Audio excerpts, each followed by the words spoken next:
I think the word is akimbo, right? Arms, legs, Right. splayed, in every direction. This week on That Car Show, Dan thinks we're recording when we're not.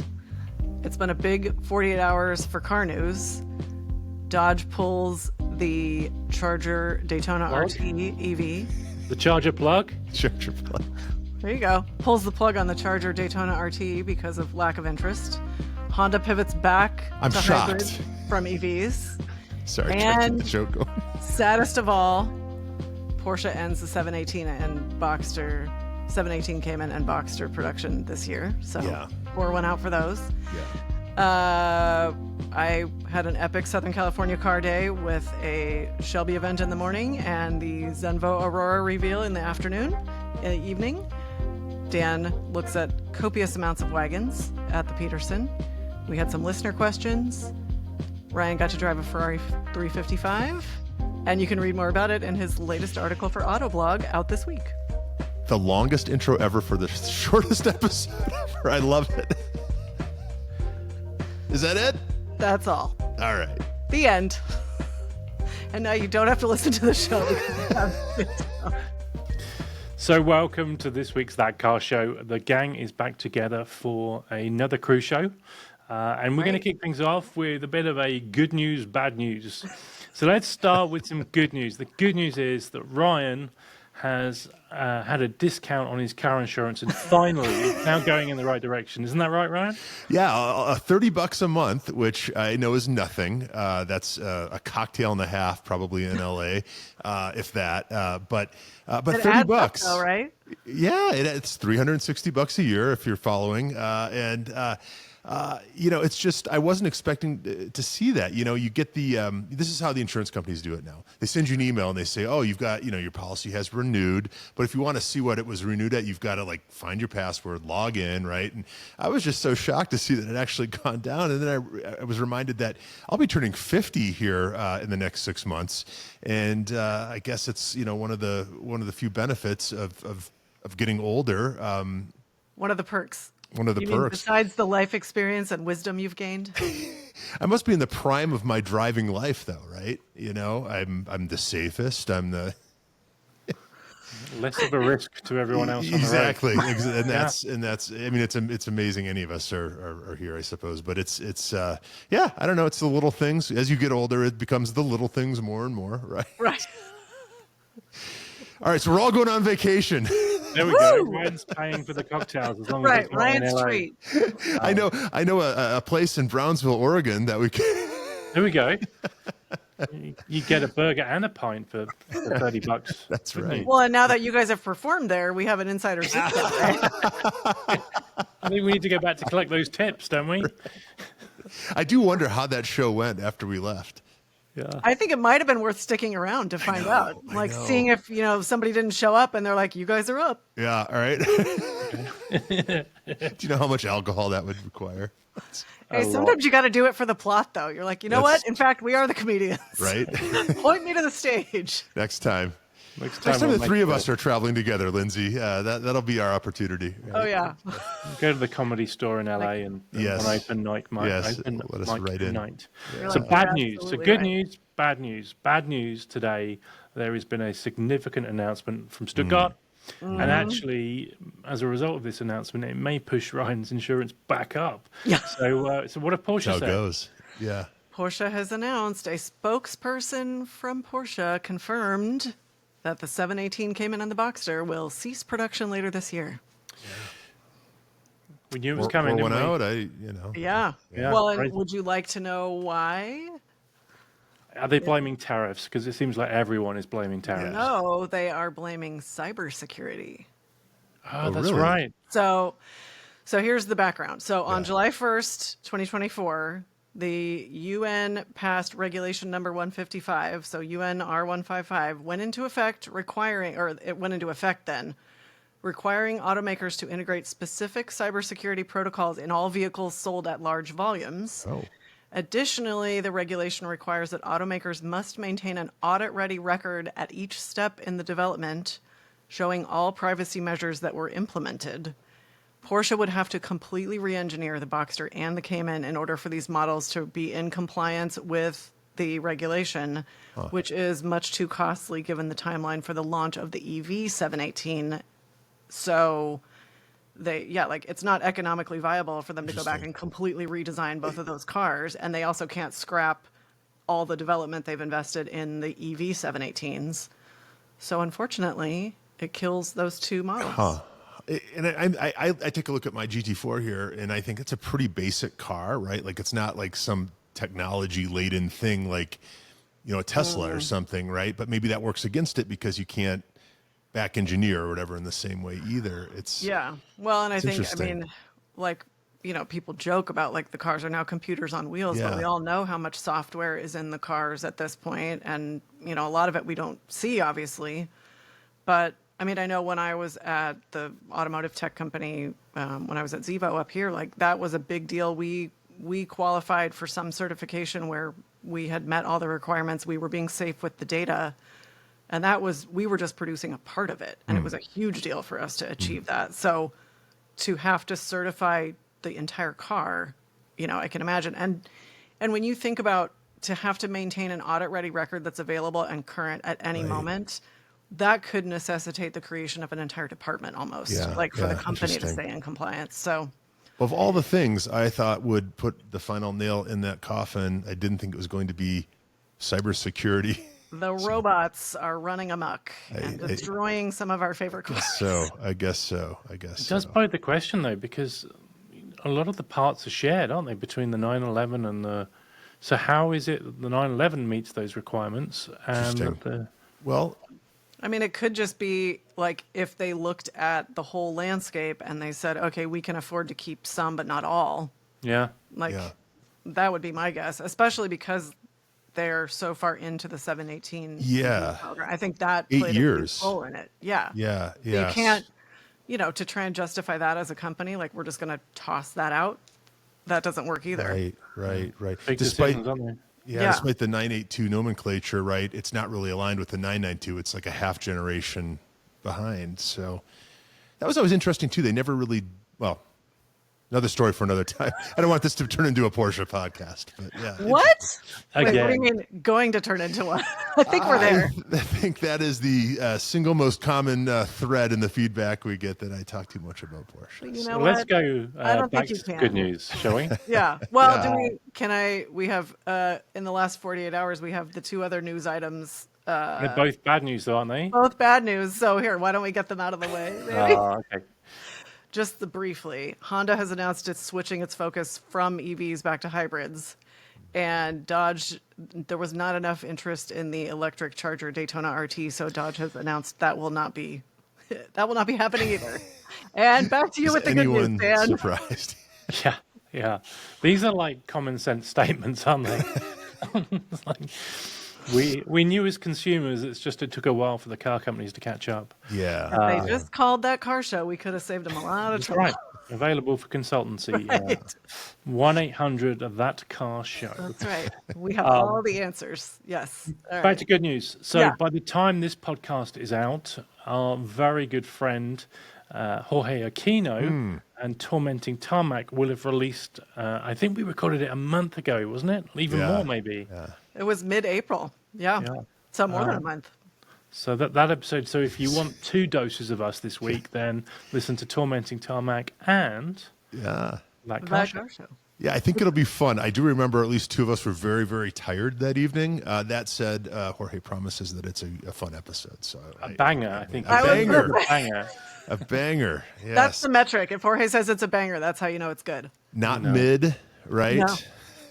Oh. Banger all the way. We only deliver banger episodes. Fire. Come on, let's be honest. Yeah. So on the good news theme, I think we talked about this in the past about gated manual cars. We did. And I think, Lindsey, you were the only one who had driven a gated manual car. Is that right?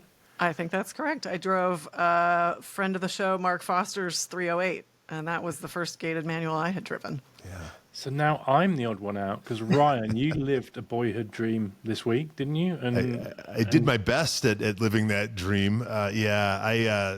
Thanks to a local friend here, Brian Rudin, I was able to have my first Ferrari F355 experience. And my excuse was it was an Autoblog article, so look for that by the time this show is released. If not Friday, probably Monday it'll be out. But That's awesome. As a writer, you're always trying to sort of find, something that hits right with the audience. And so I had this idea: why don't I drive the poster cars of my youth, right? And that's just a great excuse to get behind the wheel of some of these things. So you heard it here first. I have to. It's for work. Well, next week he's going to be in a Model T Ford. Sorry, I see what you did there. I see what you did there. I'm more of a Model A generation, but it's actually, you know what the next car will be? Yeah, and you won't. I guess what's the you heard it here first. But is he just flexing now, Lindsay? Yeah, pretty much. It's like, what else could I? Yeah. Well, we'll come back to the 355, but I think next on the docket is a Lamborghini Diablo. So, but I have to be able to fit in it, and that was a bit of a challenge with the 355. Really? I learned more about 355s in the last 24 hours putting this article together and talking with Brian. But this is a 95, which is the first year of the 355. I learned a couple things. The manual transmission cars, which was the only car available for those first few years, those are technically called the F355, and then later they were joined by the first F1 cars, right? The automated manual cars, and those are referred to as the 355 F1. So there's a distinction. During the fact checking stage, I had to go back and make a few adjustments. But beautiful car. The 95 car is a little different because it was the first year, and it was the only year of the OBD1 cars. So for 1996, OBD2 came in. And I guess those who know like the 95 because it's got a freer flowing engine and maybe a little more oomph, even if it's not officially that. So why do they feel like that's the case? Like, what was the difference? Yeah, I think there are a few detail differences. Maybe the seats are a little bit different. I think it just supposedly sounds a little bit better. It's a freer flowing, engine and all that. Was it like a bigger air intake or something like that? I think so. It was maybe a single intake versus two, or something that changed the intake sound, I think, is like the what performance. That is. Yeah. And a few other little things that just, I guess, make it the one to have. But along with that, in an already small car, you get an extra small pedal box, which I guess was but for the 96 cars, for whatever reason, it got bigger. So much like customer feedback. Yeah, I think that must have been it. These cars literally were our poster cars, and so they always sort of loomed larger than life. And you don't really think about them being as small as they are, especially, anyone can fit in a 458 or a newer, Ferrari, right? Or especially the front engine cars, right? They're pretty substantial, right, vehicles. Well, the 355 was in so many ways the last of the old school cars, right? And so they're tiny. And then my friend who owns the car, and he's got like all the cool cars from when we were growing up. So hopefully this is the beginning of a long and beautiful friendship. Yes. You'll have to read the article for kind of the genesis of his collection and all that. But that's fun. There's a good story there. Great story there, but the thing is, we are sized very differently. I'm as I say in the article, I'm an XL to his medium, and so his cars are set up for him, and so makes sense. Well, I probably would have been able to fit in this car okay with the stock seats. He's got this car sort of set up to challenge. What was the racing series, the Ferrari Challenge spec? And so he's got Sparco racing shells. So they're non-adjustable. They probably just weren't positioned how I would have positioned them. So I was able to get in the seat. It was a little tight, but I was just like, I think the word is akimbo, right? Arms, legs, splayed, in every direction. Yeah. And so because of that, I didn't really get the drive driving experience that I probably would have otherwise. It's going to be remedied soon because one of his friends has a Targa with the standard seats, and so he swears that I'll fit it fine. But we'll see. Nice. But what a So you cool get to do car! a little compare and contrast. A little compare and contrast, yeah. And then I'll just have to do a spider just to complete the set. But you know the car, right? I mean, it's an icon. It's supposedly one of the best sounding modern Ferraris. I think that's true. Everyone who's got one has some sort of aftermarket exhaust, a Tubi or a Capristo. Brian's got something different, choices. which isn't coming to mind right now. But I guess I was expecting something a little more brutish, a little more rough. It rides amazingly well. It's like a sewing machine, right? It's smooth. It's easy to drive. I mean, I think his car is really dialed in. That gated shifter, it didn't add a layer of difficulty or anything. It came very naturally. As we were talking about before we hit record here, I was very, very careful downshifting it a second because, it's about 5 millimeters away from reverse. And that's not how I want to go out. We're anti-money shift here on that car show. Yeah. And of course, speaking of money, there was a time when these were pretty affordable Ferraris, right? These were $50,000, $60,000 cars, and not that long ago. And That's I think accessible. a good coupe now is closer to 150, and a good Targa is even a little more. Spiders, I think, can still be had probably for 80 or 90,000, which is interesting. And as I mentioned in the article, maybe the Spider is the move for me, just easier to get in and out of. But beautiful driving car, just. Everyone thinks it's a Testarossa, right? It does have that sort of look, but Brian... Which I love. That's from my childhood. Brian says this is a much better driving car than a Testarossa, right? The Testarossa kind of, lumbers around, and this thing is light on its feet, right? Which makes sense. But didn't disappoint other than it just didn't fit the damn thing very well. And, I don't know. It's rough out there.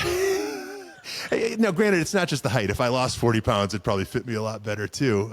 But the fixed seats might not be as much of an issue. Now, did you lust after this car, either of you? I mean, was this for me, this was kind of the first modern Ferrari on the map for me, right? The one that. I think the what was it for you? Testarossa I'm a little made older such than an you both. impression. So the Testarossa made such an Yeah. impression on me as a kid. I was lucky to get to see one up close. We had a family friend's uncle that actually had one, and so nice. he brought it over when I was nice. like 5th grade, and so that's kind of the one that that, Sure, and of that course makes sense. like Magnum was my first television show. So between the Testarossa and the 308, Right. I was kind of like, Yeah. the Ferraris were sort of settled for me on those two. Yeah, I've not driven one, but in 2009, I did a, what's the right word? What is it when people take a journey to something sacred? A pilgrimage. Oh, yeah. Pilgrimage. I did a pilgrimage to Le Mans, and I was co-driver in one. And What? So I didn't drive it. I just was co-driver. A friend from work had it. Yeah. But the thing I remember, and it'd be interesting when Ryan, you drive the other one. It's amazing how you just remember small things about cars. And in this case, it was how comfortable it was. It Really? was one of the Yeah. most comfortable car I've ever ridden in. And this is a sports car, right? Yeah. I agree, or I'll agree with that statement. It seemingly rode better than my GT4. Again, even the passenger seat was a Sacrilege. racing shell, so my knees were up high. It didn't look too cool, but yeah, I was expecting it to be a real flinty ride. Yeah. I solicited questions for tonight's show on Instagram and got several questions around the 355. A lot of them were around maintenance costs and just ownership costs, and that was something that I asked Brian. And one of the things that I think has scared a lot of people away from these cars in the past was this engine out, right? Engine out every 3 years, engine out. It's this big deal, whether you drive or not, you got to take the engine out. Yeah. And it sounds like that was more of a cash grab from Ferrari back in the day than an actual necessity, and that the accepted interval now is closer to 7 years. So when you look at it, 7 years, Brian's like the annual running costs of this thing are like $3,500. For a Ferrari. Yeah. That's manageable. That's, I would say it's probably more than, your typical Porsche, but not by much. 10 years of savings from Ryan's insurance. That's right. So really what your insurance is saying, we are paving the way for you to get a 355. Absolutely. Happy birthday. Absolutely. And if I drive this next one and I can fit in it, I think it's a car I'd love to own someday. It's just, Jorge, actually, speaking of Jorge, he asked what was like versus the GT4, and it's similar in some ways because both mid-engine, very well balanced, very light, but it was even a lighter, smoother experience than the GT4, and that's really saying something. But also didn't especially seem for you, delicate. because we know how much you love the GT4. Love it. I mean, I'm sure the GT4 would run circles around a track, whatever. It's just 30 years newer, right? But I don't think it would be quite the Gulf that you might think at first, right? And this car had a Brembo big brake kit. It had it had the Challenge wheels, which are a little bigger. It'd been lowered an inch and all that, so it's really dialed in. And guys, that sound, if you buy it for no other reason than that sound, it is just. I'm a little more descriptive in the article, but nothing sounds like that except like an 8-cylinder F1 car, and that's. It's amazing going through a tunnel. I only wish it were a little louder, right? I mean, it was just that good. It just sings. Yeah, So very cool. Well, so moving on, but it was fun. We're going to hear about the Diablo next time, right? In terms absolutely. So let's go a bit more modern, and there is a Danish supercar that I think was brought to fame, and it was the first time I knew about it from Shmee in the UK, because he had a partnership with one, but they've launched a new car in LA last weekend. Lindsey, was that right? That's right. The Zenvo, it's like Zenvo 2.0 is what all the company representatives were describing it as, because the company was founded in 2007. And what I love is that they say we've been producing Denmark's only hypercar for 15 years, which is, I don't know that there's a lot of competition in Denmark, but clearly not. So the first car was called the ST1, but what they debuted in the US on Saturday is called the Aurora. And so there are two models. Publicly, they announced the Aurora in 2023, but this was like they're kind of on the US, launch tour with two versions of the Aurora, the Agile and the Tour. And those are Danish words for agile and touring. Okay. So they have the road-going one and the track-focused. And the launch was at Galpin Lotus in Beverly Hills, which is a really cool location. If you haven't seen, it's worth a trip just stopping in to see the building, because it's a really unique building and makes for amazing car spotting, even just on the road, around the building. And so it's a totally new, ground up design. It's the lightest and most powerful road car that Zenvo has produced. And I was lucky enough to get to sit in the tour, and the global director of sales, who is aptly named Pushkar, showed me around the car and, answered all my questions. And Galpin, Bo Bachmann, who runs Galpin, he spoke at the event. And then Zenvo's leader, Jens, he also made some remarks. My favorite thing about the Aurora is the gauges. When you get in, you don't see any screens, and that was intentional. They wanted it to be very driving experience focused, no distraction. They said, we feel like the screens have gotten out of control. So they were very intentional in how they included the modern tech and all the features that you would expect, because the cars start at $2.8 million. So obviously you expect them to have all of the features and then some. So you get in, and it was really interesting because you never know, some of those cars, they're not comfortable, or it's just it's a lot, you can have sort of sensory overload. This one, I got in and it was like an exhale. It was very peaceful in the cabin. It was laid out very well. And there are 3 or 4 gauges in front of you behind the steering wheel. And they're like, okay, now watch this. And you push and hold this button, and 2 of the gauges rotate over, and that's where the screens are.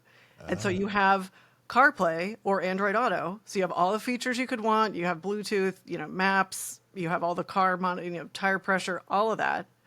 But if you want to sort of tuck the tech away and just focus on the pure driving experience, you flip them back. You have your standard gauges, and off you go. Nice. So was it the McLaren P1 that did something like that? But it was kind of the opposite, right? You would focus on the racing element of the gauges, right? Yeah. So this is kind of very Danish, right? Very, Yeah, it's like a no nonsense, they Jens was saying they like to make an impact, and he's like, we pack a punch, but in sort of an understated package on the inside. But it was Yeah, I was really struck by like sort of how calming it was. Yeah. Just sitting in the cabin, the seats were comfortable, the finishes were beautiful. You know, there's carbon fiber everywhere. The tour that they had this really unique kind of rainbow oil slick paint, and then the Agile was in a white like unicorn finish almost. cool. Oh. And yeah, I mean, what I loved is how exposed the technology is. Yeah. You know, when you walk around like the Aero and the technology, and they had horizontal suspension, Oh, and wow. it's like they're really works of art, and you can see the engineering that went into them. And I would love to drive one when the time comes. Well, you got to sit in one, I and did. you had the most baller Instagram picture ever, because there you are in this $2.8 million car with a glass of champagne. I know. I was like, I don't know whose life this is, but I'm so happy it's mine. I mean, listen, I had an amazing, film crew there. I will say, like my friend well- Simon Trumper, who works with the brand, he's the one that facilitated me getting Okay. to sit in the car, and I didn't realize he was going to be there, so it was really fun to see him. Yeah. He splits his time between Italy and Southern California, so you never know where he is. Where in the world is Simon? And then Tori Alonso, who does the summaries for us, and then Derek Powell, friend of the Derek. show, obviously. Yeah. Like So those yeah, between guys. those three, I was in the car, and Simon's like, "Do you want your glass?" Because they were powering it back up so I could see the gauges flip. I love it. I love And then it. Tori caught the picture. So yeah, Well, I'm like, can I'm just we, glad that the photo op turned out the way it did because it's so funny. Can we do a big shout out to Tori? Because Yeah. I don't know if everyone's aware, but you know, after we record each show, Tori takes time to create like a summary. What would you call it? Like a pictograph summary of the show? Yeah, it's sort of like highlights. Yeah, and he definitely has a way with the GIFs. Yes. Yeah. Yes. So thank you, Tori. We really appreciate it. Thank yeah. you. Yeah, yeah. very much. You do, and he does the same thing for Spike's Car Radio. So I feel like we're in great company. Right. Thank you. I'm hoping to meet Tori at some point. He lives not terribly far from Denver, and Right. he's threatened to visit one of these times. He's up this way, so I look forward to that. And also, speaking of Spike's Car Radio, dear Zuckerman, if you're listening, I know we're connected on Instagram at least. I would love to turn that picture of Lindsey in the Zenvo with the flute of champagne Oh my God. into a sticker. I mean, I think that is I don't know, that's just Like we the might have- best mic drop ever. So I like where your Just head's at. saying. Yeah. Dear I Zuckerman, thought you were let's- going to say give Lindsay a big afro or something based on this week's Spike's Car Radio. What's his name? The producer. Cameron? The killed Cameron. the woman. No. Phil Spector. Phil Spector. I'd forgotten about that in that giant Brillo pad thing yeah. on his head. Bizarre. Well, and like during the trial, the hair just kept growing. Oh so my like God. just kept getting worse. like his nose was getting longer, right? Right. Like yeah. the more lies he told, the the bigger the Pinocchio hair got. version of producer hair. That was wild. Yeah. There's he's got a gift. Yeah. Well, while you guys were living it up, I kind of was with the common people and the cool people. Last Sunday I attended Wagon Fest at the Peterson. Yeah. That's right. How was it? So yeah, it was great. It was hot, and there were 300 odd wagons. Which is amazing. Right? They That's just a lot of wagons. come out of nowhere. But no, it was great. So many varieties of wagons as well. You know, it's everything from these stance work M5s, all the way through to Volvos. Saw a few Volvo 850Rs, which are pretty cool.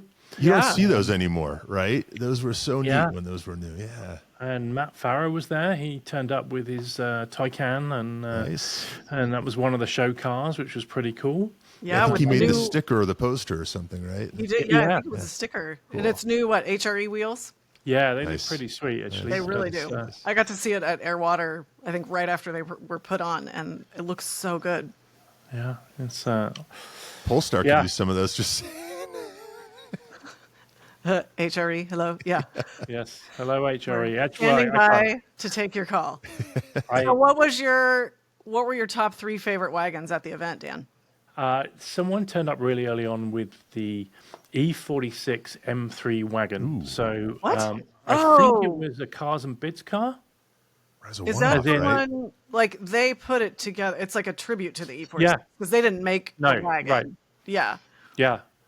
So that Is it yeah. silver? Yes. Okay, I've Nice, seen that one. nice. It's Yeah. cool. Yeah, I and it think it's definitely a Cars makes and Bits car. I'm not sure, but they changed the number plate while they were there. So Fresh and off put a the- Cars and Bits number plate on it. Fresh off the bat, huh? Yeah. Yeah. that's- So that was there, and that was really cool. The Peterson had a classic car wagon, which I thought was pretty cool, and I can't remember the name of it. I know what it wasn't. It wasn't a Safari because everyone was calling it a Safari, and it wasn't a Safari. But it was a super old classic. Like an American. Yeah, Americana. So that Country was- Squire. Yeah, whatever. Town and like Country or something, Meteor yeah, or that's- something. I can't remember the name of it. Interesting. So that was, it was good to see Adam and Chrissy and Nice. They're the the best. team. Like those There guys. was literally a line around the block for people to get the T-shirts and all that sort of good stuff. So Well, they That's always do awesome. such a great job with their branding and their swag, and I mean They they're really do. top of the heap. Can I ask you a quick question about the wagon? So everyone always says everything always looks better as a wagon. Did you see anything that would have been better had it stayed a sedan or a coupe? Or I not to don't throw wanna be anyone that under the bus, controversial. but- yeah. No, I didn't. I Yeah. saw lots of Japanese cars that I wasn't familiar Okay. with because we didn't Like get what? them. I don't know the names of them, but they were square 80s Japanese cars that were wagons, which we Yeah. never got in the UK. Yeah, So I don't know. Huh. Could you tell, were they cars that came here? Because I don't particularly remember a ton of those, or Yeah. was it people had imported them? Imported. I don't know. Maybe imported it, but it seemed like the top floor, was mostly Audi. yeah, Oh, okay. They don't make One- the tracks. Yeah. In one corner there was a GT4 Lusso that looked pretty cool. I thought that's the way to turn up in a wagon, isn't it? Yeah. Yeah, that's the mic drop wagon. Well, I think what you're saying, Dan, is everything looks better as a wagon. Yeah, That's what I maybe. heard. Yeah. Maybe. Yeah. It's, I didn't dare bring the SQ5 in because I just thought it's not a wagon. Well, Don't try. no. No. That's- It's you're waiting- You're waiting for Crossover Fest? That's right. yes, but an interesting story, right? I swapped the wheels on it, and I'm going on Monday to get the brakes changed. But the Okay. rear pads and brakes, the rear rotors are warped. So thank Wasn't you me. for driving that down safely. Whose fault is that, Ryan? There's no Harkin? way at the 55 miles an hour we drove from Seattle to LA that happened Yeah. on my watch. No, I'm not blaming you in any way, shape, or form. It's definitely that they needed to replace them. So thanks for getting it down safely. Yeah, no, I'm glad you're getting that taken care of. So the next time I drive it, I'll be in top Doing next nick. time. That's hilarious. You're in the Yeah. shop. I gotta make a quick phone call, get my friend's credit card information. Yeah. Dan, you've been an Angelino now for a full week. How does it feel? Yes.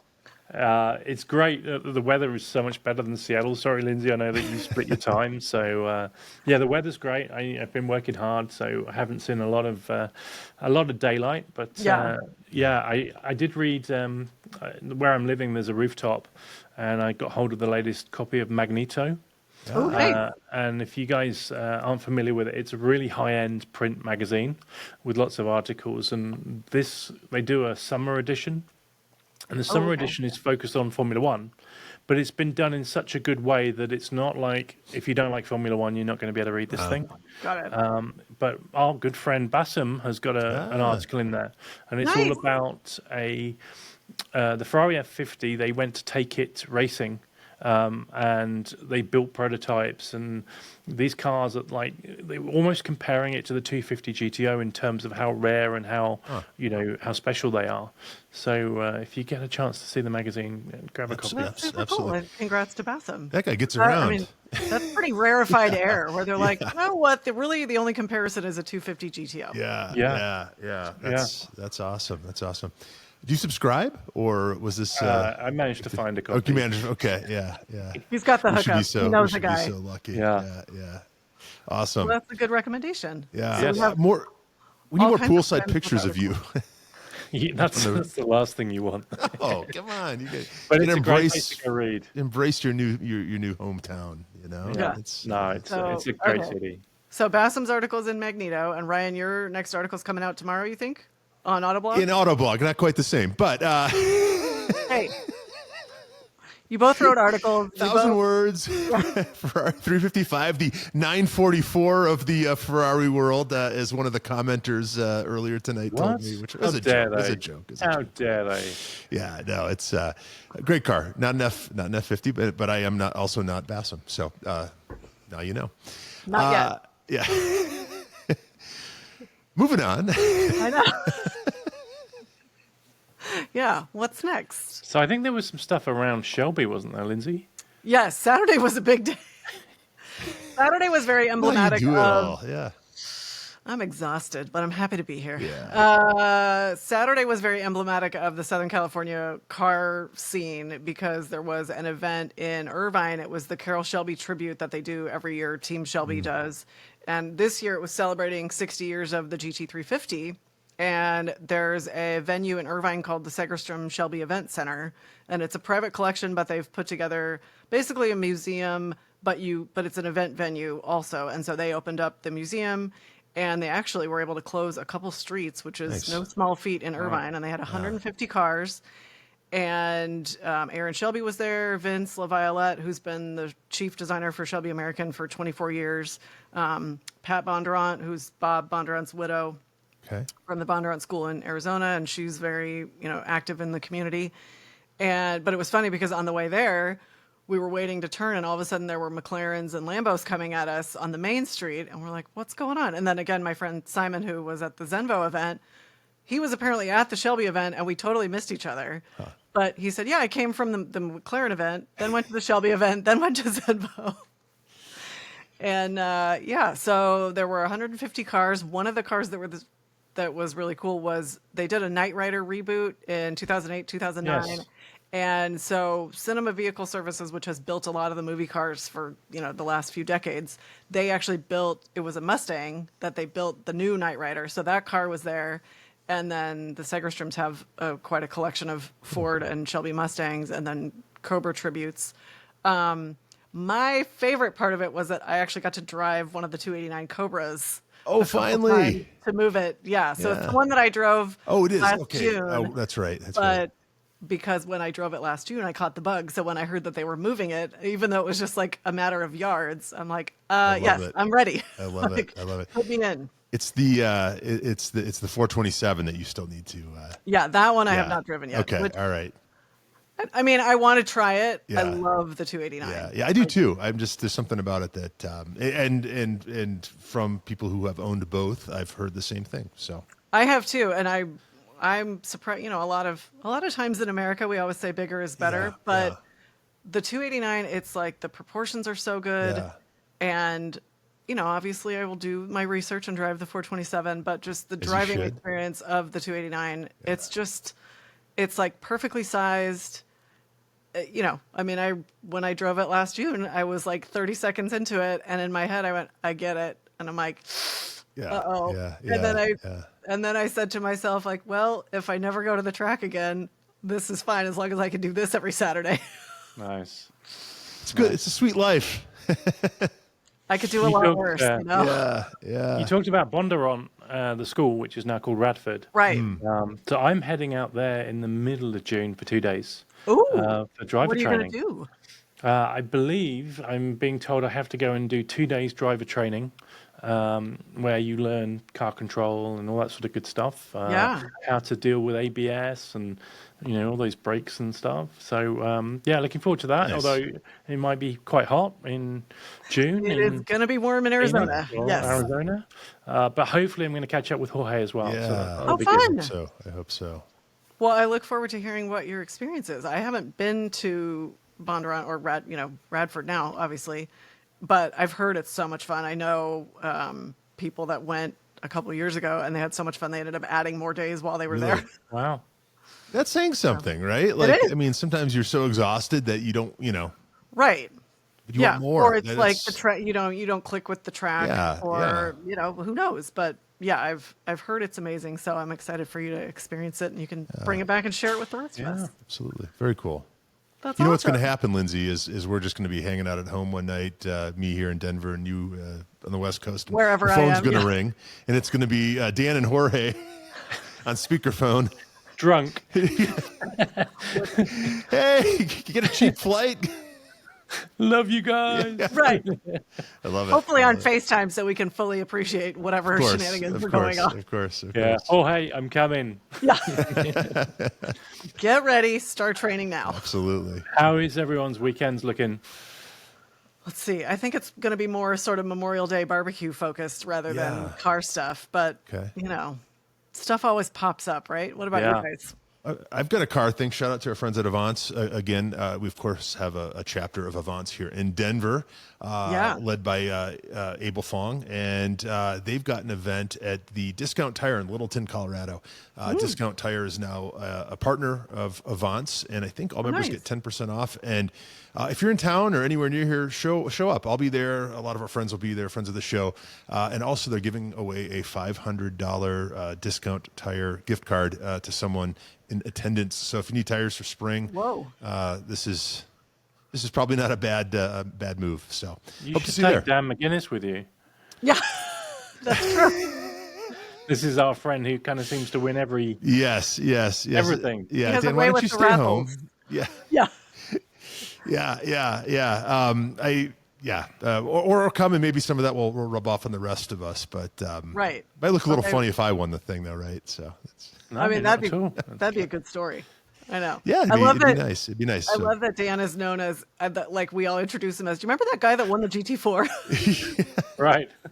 Mr. Lucky. Yeah. So funny. I know. Yeah. It's he funny just how that messaged GT me the other day about Go ahead, sorry, yes. because that was the day that I met Derek Powell and then we forgot about each other and Dan won the GT4 and it was Matt's watch party. There was a lot going on that day too. Yeah. Oh, and he's doing the Colorado Grand this year, which will be fun in his Alfa Romeo. What's the name? Speciale. Napa No, it's that thing that I couldn't. Spaghetti? It's something I couldn't fit in, and that video that he's running that in the Grand this year. So The Alfa Romeo, too small for Ryan. yeah, that's exactly what it is. Yeah. Could have used a little oleo to fit in that one, but starting to hear a lot about the Grand because I think the people that have been approved or accepted or have found out now. So Right. that means that I will be getting a spreadsheet full of all the car descriptions in the coming couple of weeks, so I can start writing the entries for the book. That's so very that'll be fun. fun. So. Yeah, because you handle is it the route book, but it also includes background on all the cars? Yeah, I do the car part. Someone else does the actual route descriptions. And it's a lot of work, a lot of volunteer hours and everything, but it's always a great read. It's always really well put together. And I always learn a lot too. Each year it's a little easier as I learn more and more about the cars, but it's going to be a good one. A lot of friends in it this year. So That's awesome. I know. That's such a cool event, and hopefully there's some way for Dan and I to even like pop in and check out. I all the know cars you, before we leave. you have to. Yeah. I mean, September, we'll be here before we know it. So. Yeah, well, and we still have car week in between now and then. We do.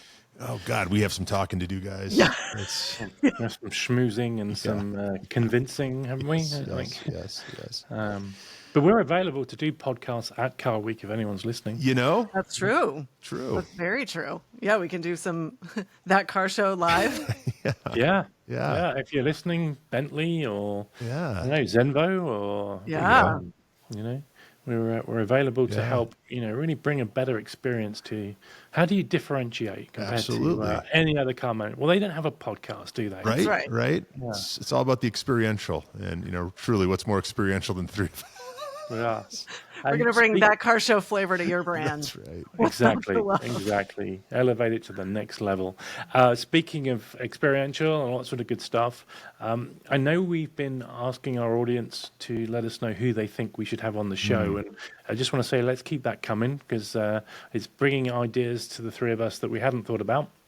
So, it's and I think we're going to have a few more guests over the next few weeks. It's going to be exciting. Yeah. We are, so stay tuned. Yeah. We got some good ones for sure.